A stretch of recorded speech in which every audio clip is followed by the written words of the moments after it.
என்னுடைய நண்பர்களுக்கும் அன்பர்களுக்கும் என்னுடைய அன்பான வணக்கம். இந்த சுகி சிவம் எக்ஸ்பிரஷன் அப்படிங்கிறது எங்களுடைய சேனல். நாங்கள் இதை எதுக்காக தொடங்கணும் அப்படின்னு கேட்டால், என்னுடைய பேச்சை நிறைய பேர் அவங்களாவே வெளியிடுறாங்க. அதில் என்ன சிக்கல் வருது அப்படின்னு கேட்டிங்கன்னா, அவங்க ஒரு தலைப்பு அவங்களாவே போட்டு 10 நிமிஷம்னு எடுத்து போட்டு அந்த தலைப்பை அட்ராக்ட் பண்ணணுங்கிறதுக்காக கொஞ்சம் விபரீதமான தலைப்புகள்லாம் போட்டு தொடர்ந்து அதில் எங்களுக்கு ஒரு பெரிய சிக்கல் இருக்குது. அப்போ என்னுடைய சேனல், அஃபிஷியல் சேனல் அப்படிங்கிறது சுகி சிவம் எக்ஸ்பிரஷன்ஸ். என்னுடைய நண்பர்கள், என்னுடைய அன்பர்கள், அவங்களுக்கு ஒரு வேண்டுதல், சுகி சிவம் எக்ஸ்பிரஷனில் நீங்கள் சப்ஸ்கிரைப் பண்ணுங்கள், இணைந்திருங்கள். இது என்னுடைய அன்பான வேண்டுதல். வணக்கம். பொதுவாக மனிதர்களை எதற்காக கொண்டாடுகிறார்கள் அப்படின்னு கேட்டால், மனம், அவனுடைய மனதை பொறுத்து வாழ்வு, மனம்தான் ரொம்ப முக்கியம், மனம் போல வாழ்வு, மனதில் இருக்கிற எண்ணங்கள் தான் பிறகு வாழ்க்கையில் செயலாகும் அப்படின்னு சொல்லி மனதை மையப்படுத்தி மனதின் முக்கியத்துவத்தை சொல்லி மனித குலத்தை உருவாக்குகிறார்கள். இது தப்புன்னு சொல்ல முடியாது.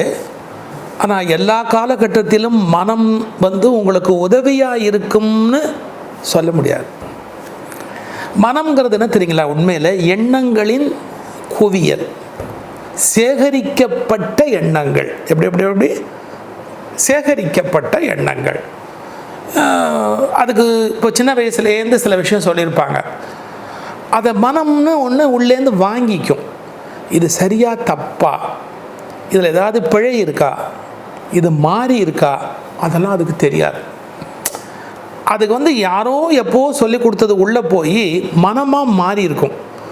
அது மனம் அப்படின்னு மாறினதுக்கு அப்புறம் அதைத்தான் அதை நம்பும், வேறு எதையுமே ஏற்றுக்காது. உங்களுக்கு பால் ஒத்துக்காதுன்னு திடீர்னு ஒரு டாக்டர் சொல்கிறான்னு வச்சுங்க, மனசு ஒத்துக்காது. 20 வருஷமாக குடிச்சிக்கிட்டு வரேன், எனக்கு தெரியாதா அப்படிம்போம். எவ்வளோ பேர் பால் குடிக்கிறாங்க, அது நான் அவங்களுக்குலாம் ஒத்துக்காமையாக இருக்குது. எங்கள் குடும்பத்தில் என்ன நடந்திருக்குறீங்க, பசும்பால் பண்ணையே வச்சு நாங்கள் சாப்பிட்டுக்கிட்டு இருக்கிற ஆள் அப்படின்னு. இப்போது ஒரு டெஸ்ட் எடுத்துக்கிறான், அந்த டெஸ்ட்டில் அலர்ஜின்னு ஒன்று கண்டுபிடிக்கிறான். உனக்கு இது ஒத்துக்காது, பால் ஒவ்வாமை அப்படின்னு சொன்னால், இப்போ இதை அறிவுபூர்வமாக கண்டுபிடிக்கப்பட்ட ஒரு கண்டுபிடிப்பு. இதை மனசு ஒத்துக்கும்னு நினைக்கிறீங்க? ஒத்துக்காது. அது லாஜிக்கே இல்லாமல் நிறைய ரீசன் சொல்லும்.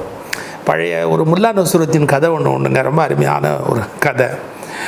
அவர்கிட்ட ஏதோ ஒன்று கேட்பான், ஒரு பொருள் ஒன்று கேட்பான். கழுதை வேணும், அவருடைய கழுதையே எனக்கு கொடுங்க, கடைவீதிக்கு போகணும் அப்படின்னு கேட்பான். அவர் என்ன பண்ணுவார், என்கிட்ட கழுதை இல்லை அப்படிம்பார். கழுதை இல்லை அப்படின்னு. இவர் கழுதை இல்லைன்னு சொல்லும்போது உள்ளேருந்து கழுதை கத்திடும். உள்ளேருந்து கழுதை கத்தினோடனே வாசல்லேருந்து கேட்பான், என்ன பொய் சொல்கிற, இதோ கழுதை உள்ளேருந்து கத்துது, இருக்கிறேன்னு கத்துது பாரு, நீ என்கிட்ட இல்லைன்னு போய் சொல்கிறீன்னு. அதுக்கு முல்லா நசுரத்தின்னு ஒரு பதில் சொல்வார், நான் சொல்கிறத நம்ப மாட்டேங்கிற, அந்த கழுதை சொல்கிறத நம்புற, நீ உனக்கு கொஞ்சமாவது அறிவு இருக்கா அப்படின்னு. பாருங்கள், எது உண்மையோ அந்த உண்மையை ஏற்றுக்க தயாராக இல்லை. நான் சொல்கிறது நீ நம்ப மாட்டேங்கிற, அந்த கழுதை சொல்கிறது நம்புறியே அப்படிங்கிறான். அப்போ கழுதை இல்லை என்ற ஒரு விஷயத்தை சொல்லிட்டா மற்றவன் நம்பணும். இருக்கேங்கிறதுக்கு ப்ரூஃப் இருக்கு, அதெல்லாம் எனக்கு வேண்டியதில்லை. தயவுசெய்து நான் ஏதோ ஹியூமன் சொசைட்டியவே கேலி பண்ணுறேன்னு நினைக்காதீங்க. 100% பேர் இந்த மாதிரியான மனோநிலையில் தான் இருக்கிறாங்க. சின்ன வயசுலேருந்து எவனோ சொல்லிட்ட விஷயம் நம்பிக்கையாக உள்ளே போயிடும், அசைக்கவே முடியாது. லாஜிக்கலாக நீங்கள் அதுக்கு சயின்டிஃபிக்காக இல்லை காரண காரியத்தோட அதனுடைய எல்லா புள்ளி விவரத்தோடு நீங்கள் விளக்குனா கூட ஒத்துக்க முடியாது. நான் சார் சின்ன வயசுலேருந்து அப்படி நம்புகிறேன் சார் அப்படின்னு. இது ஒரு வகையில் நன்மைங்க. ஏன்னா மனோ நம்பிக்கையின் மூலமாகவே மேலே வந்தவங்க எவ்வளோ பேர் இருக்காங்க. இப்போ டாக்டரே ஒரு வியாதி உனக்குன்னு சொல்லும்போது மனசு இல்லைன்னு நம்பிட்டா அதுலேருந்து வெளியே வரலாம்னு சொல்கிறாங்க. அது மனம் சில இடங்களில் நமக்கு லாபகரமாக கூட இருக்குது. ஆனால் எல்லா சந்தர்ப்பத்திலையுமே அது லாபகரமாக இருக்காங்கிறது ஒரு கேள்வி. இது ஒரு கோணத்துக்காக சொன்னேன். ரெண்டாவதாக பாருங்கள், இந்த மனசு எப்படி பட்டதுங்கிறதுக்கு ஒரு சின்ன ஒரு விளக்கம். குப்பைகளை சேகரிக்கும் வழக்கமுடையது அப்படிங்கிறா. அப்புறம் நம் மனம் எந்த ஒரு உண்மையையும் நம்முள் பிரவேசிக்க அனுமதிப்பதே இல்லை. உண்மையை உள்ளே விடாது. ஏன்னா அதுக்கு ஒரு பயம் எப்போவுமே உண்டு.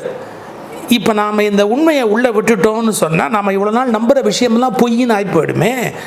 அதனால் எதுக்கு இந்த பிரச்சனையே வேண்டாம், உள்ளே விடாத, காது கொடுத்தே கேட்காத, அதை அனுமதிக்காத, அதை ஏற்றுக்காத அப்படின்னு உண்மைகளை உள்ளே பிரவேசிப்பதற்கு அனுமதிப்பதில்லை. இதான் மனசு. அது எப்போதும் பயந்து கொண்டே இருக்கும். அது மட்டும் இல்லை, அந்த உண்மையை தட்டி கழிப்பதற்கு 1001 காரணங்களை கண்டுபிடிக்கும். இந்த உண்மையை மொத்தமாக எப்படி தட்டி கழிக்கலாம் அப்படிங்கிறதுக்கு அது ஒரு 1001 காரணத்தை கண்டுபிடிச்சிக்கிட்டே இருக்கும். இன்னொன்று சொல்லட்டுமா? மறுபடியும் இன்னொரு கழுதை சொல்கிறேன்.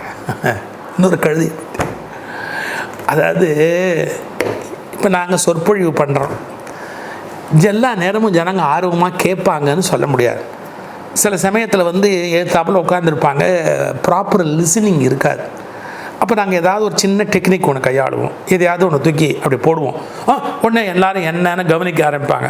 அப்புறம் எங்கள் வேலையை காட்டுவோம். நாங்கள் என்ன சொல்ல நினச்சோமோ அதை சொல்லிக்கிட்டு இருப்போம். வச்சுக்கோங்களேன், ஒரு சொற்பொழிவாளர், நான் படித்தது தான், இது ஒரு புத்தகத்தில் படித்த கதை. ஒரு சொற்பொழிவாளர் பேசிக்கிட்டே இருந்தாங்க. பேசிக்கிட்டே இருக்கும்போது கொஞ்சம் ஜனங்க கவனிக்கலை, கொஞ்சம் கொட்டாய் விட்டாங்க. அப்புறம் இங்கே வேடிக்கை பார்த்தாங்க. இவர் பார்த்தா நம்ம எவ்வளோ நல்ல விஷயம் சொல்லிக்கிட்டு இருக்கிறோம், இவங்கெல்லாம் கேட்க மாட்டேங்கிறாங்களே அப்படின்னு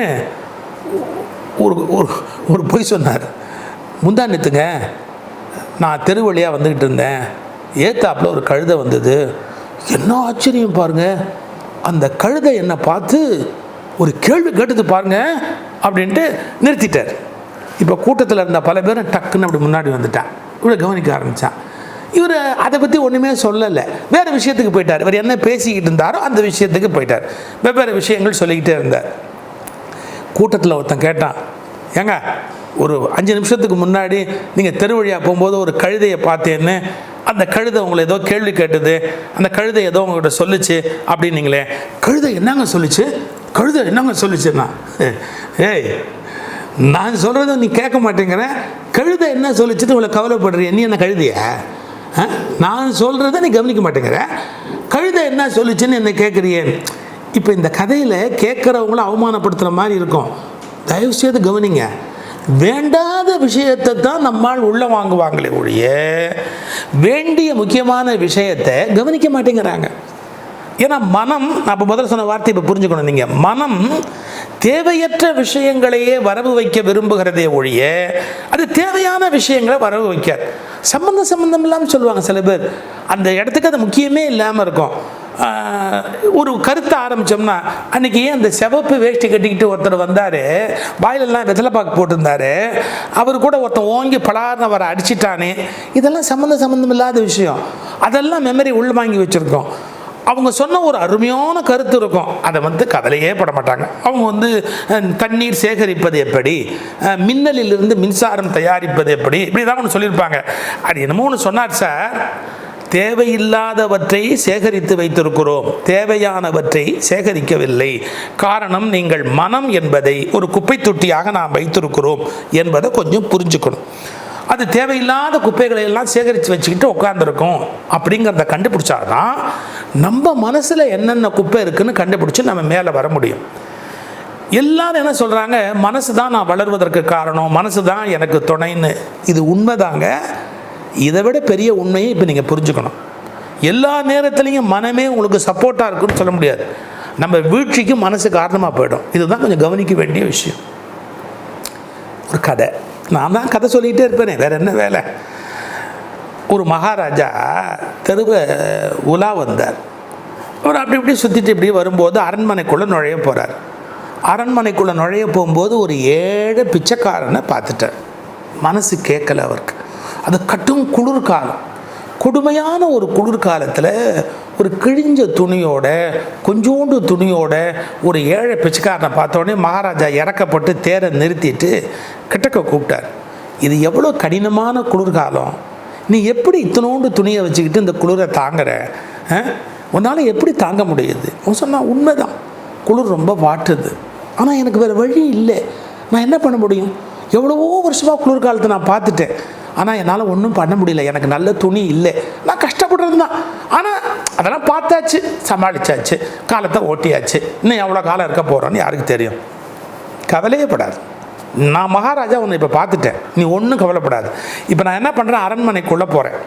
போயிட்டு உன் குளிருக்கு ஏற்ற மாதிரி நல்ல துணி, நல்ல கை காலெல்லாம் குளிரில் மூடி நல்ல ஆரோக்கியமாக உன்னை வச்சுக்கிறதுக்கு வேண்டிய துணி, உனக்கு கவலையே படாது. நான் 2 செட்டு துணி இப்போ உள்ளே போயிட்டு உனக்கு உடனே அனுப்புகிறேன், கவலைப்படாது அப்படின்ட்டு தேரில் ஏறி அரண்மனைக்குள்ளே போயிட்டார். அரண்மனைக்குள்ளே போன மகாராஜா அங்கே போன உடனே வேறு வேலையில் இதை மறந்துட்டார். நம்ம ஒருத்தனுக்கு வாக்கு கொடுத்துட்டு வந்தோமே, அவனுக்கு கொடுக்குறேன்னு சொன்னோமே அப்படின்னு. அவர் கெட்டவர் இல்லை, மறந்துட்டார். என்ன பண்ணுவார்ப்பா, அன்னைய பொழுது ஓடிப்போச்சு. அடுத்த நாள் சாயங்காலம் ஏதோ ஒரு வேலையாக தேரில் ஏறி மகாராஜா வெளியே வராரு பாருங்க. அப்படி வரும்போது, ஆஹா, நம்ம அவனுக்கு அந்த குளிருக்கு துணி கொடுக்குறோன்னு சொன்னோமே, நம்ம மறந்துட்டோமே அப்படின்னு 2 செட்டு துணி அவரே எடுத்துக்கிட்டு தேரில் வச்சுக்கிட்டு அங்கேருந்து வரார் அந்த மகாராஜா. ஆனால் பார்த்தா இந்த குளிரில் விரைச்சி இவன் போனமாக இறந்து கிடக்கிறான். இவருக்கு மனசு கேட்கலை, என்னடா அப்படி ஆகிப்போச்சேன்னு. அவனை மெதுவாக பரிசீலனை பண்ணால் அவன் கையை அப்படி மூடி இருக்கான். அந்த மூடின கையில் ஒரு காகிதம் வச்சுருக்கான். அந்த காகிதத்துக்கு மேலே மகாராஜாவுக்கு அப்படின்னு போட்டிருக்கு. ஓ, நமக்கு தான் ஏதோ எழுதி வச்சுட்டு செத்துருக்கான் அப்படின்ற எண்ணத்தில் அந்த காகிதத்தை எடுத்து பார்த்தா, மகாராஜா, நான் என் வாழ்க்கையில் 80-90 வருஷம் குளிர் பார்த்துருப்பேன்.